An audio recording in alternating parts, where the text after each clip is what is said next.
ગુજરાતમાં રસ્તાઓ પર દોડતા વાહનો હવે જીવલેણ સાબિત થઈ રહ્યા છે। નેશનલ ક્રાઇમ રેકોર્ડ બ્યુરોના તાજા આંકડા મુજબ રાજ્યમાં છેલ્લા એક વર્ષમાં માર્ગ અકસ્માતોની સંખ્યા મોટો ઉછાળો આવ્યો છે। ગુજરાતમાં રસ્તાઓ પર દોડતા વાહનો હવે જીવલેણ સાબિત થઈ રહ્યા છે। નેશનલ ક્રાઇમ રેકોર્ડ બ્યુરોના તાજા આંકડા મુજબ રાજ્યમાં છેલ્લા એક વર્ષમાં માર્ગ અકસ્માતોની સંખ્યામાં મોટો ઉછાળો આવ્યો છે। સમગ્ર વર્ષ દરમિયાન રાજ્યમાં 15,500થી વધુ અકસ્માતો નોંધાયા છે, જેમાં કુલ 7,717 લોકોએ પોતાનો જીવ ગુમાવ્યો છે। આંકડાઓ દર્શાવે છે કે દરરોજ સરેરાશ 21થી વધુ લોકો માર્ગ અકસ્માતનો ભોગ બની રહ્યા છે।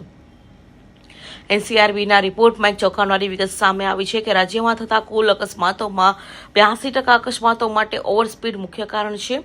વાહન ચાલકો દ્વારા નિયત મર્યાદા કરતાં વધુ ઝડપે વાહન ચલાવતી લાઇનમાં નિર્દોષ લોકોએ જીવ ગુમાવવો પડી રહ્યો છે।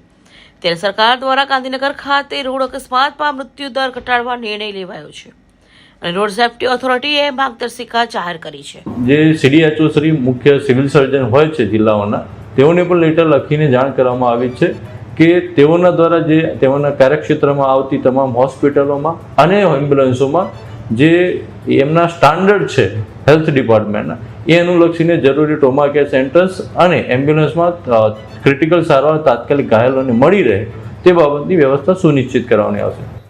રોડ રાજ્યમાં દિન પ્રતિદિન જે અકસ્માતો વધી રહ્યા છે, તો તે અકસ્માતોમાં જે ઘાયલ થયેલા વ્યક્તિઓને મદદ કરવા માટે જાહેર જનતા આગળ આવે તે ઉદ્દેશ્ય હતો।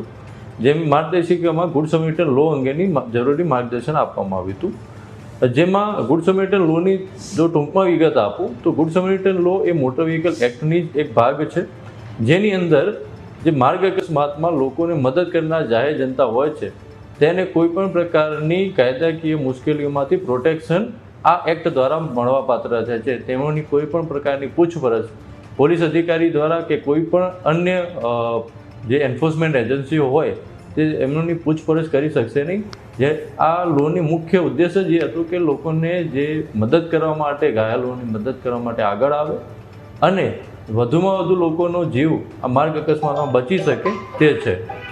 નેશનલ ક્રાઇમ રેકોર્ડ બ્યુરોના આંકડા મુજબ ગુજરાતના 4 મુખ્ય શહેરોમાં માર્ગ અકસ્માતની સ્થિતિ ચિંતાજનક છે, જેમાં અમદાવાદમાં સૌથી વધુ 15,086 અકસ્માતોમાં 410 લોકોએ જીવ ગુમાવ્યું છે। સુરતમાં 659 અકસ્માત સામે 314 મોત નોંધાયા છે, જે અન્ય શહેરોની સરખામણીએ ઘણો ઊંચો મૃત્યુદર દર્શાવે છે। વડોદરામાં 557 અકસ્માતમાં 183 લોકોના મોત થયા છે, જ્યારે રાજકોટમાં 416 અકસ્માતોમાં ઘટનાઓમાં 160 લોકોના કરુણ મોત નીપજ્યા છે।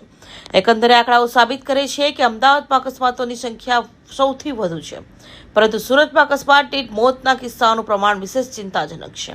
કૌશિક પટેલનો report, Hind TV news, Surat.